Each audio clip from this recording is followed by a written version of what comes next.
Point of view is implied by the framing of a shot. Framing controls what we see and how we see it.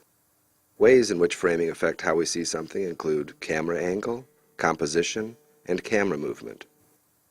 Framing is really a way of pointing, like saying, "Hey, look at that," or "Look at that in this way."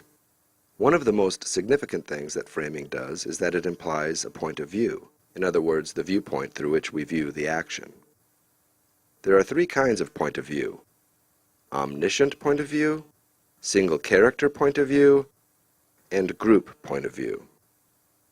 Omniscient point of view shows us what the omniscient camera sees. Typically, we think of omniscient point of view as being fairly neutral.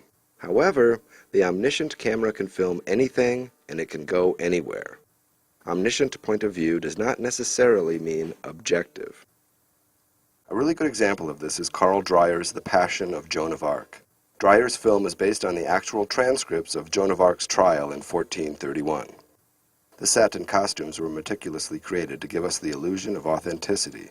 The actors didn't even wear makeup. Despite fidelity to the time period, the omniscient point of view achieved through Dreyer's framing is anything but objective. The entire movie is shot in a series of subjective close-ups. The omniscient camera can go anywhere, but Dreyer places it to show us the beauty and sadness in Joan's face. While it is the point of view of an omniscient camera, we recognize it is also the subjective point of view of the director. We see what he wants us to see, how he wants us to see it. Single character point of view is when the camera shows us what a single character is seeing. We often get a shot of the character's eyes or the character gazing, cut to the object the character gazes upon, then back to the character's reaction. The single character needn't be human. Take a look at this film by Robert Bresson. The main character, Balthazar the donkey, is taken into the circus and shares a moment with the already captive animals. Because of the framing and the cutting, we see that Balthazar looks at the tiger, Balthazar's point of view.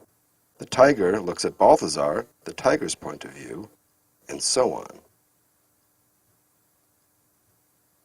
Not only does single character point of view work for animals and people, but for inanimate objects too. Look at this scene from Shadows of Forgotten Ancestors. Vanya is walking through the woods. He reaches in his bag to get some lunch for Alexa. So far, this is omniscient point of view. Now we cut to Alexa. Something is wrong. What is it? We don't know yet, but we expect the next cut will be the single character point of view of what Alexa sees. The next shot is single character point of view, but it is not Alexa's. It is the point of view of the falling tree that is about to squash him. Group point of view is like single character point of view, but the point of view is shared by many characters. This next scene, from Alfred Hitchcock's The Birds, is interesting because we get the group point of view of two groups, a group of people and a group of birds. The first group whose point of view we see is the people in the diner. They've just witnessed a bird attack a gas station attendant, resulting in a gasoline leak. This is the group's point of view of the gasoline spreading. After cutting between the group and their point of view a few times, the framing changes to emphasize the main character, Melanie. Even though this scene makes use of group point of view, the framing remains mindful of the protagonist. The group, now led by the star of the film, observes the gas as it spreads to the feet of a man about to light a cigar. The group tries to warn the man, but too late. Through the point of view of the group in the diner, we have observed the action of this scene. We've witnessed the entire calamity, not through the omniscient eye of the camera, not from a single character's viewpoint, but from the point of view of a group of characters. Now we observe the point of view of the group responsible for this mayhem. Look at this shot. It is framed to give what appears to be an omniscient point of view.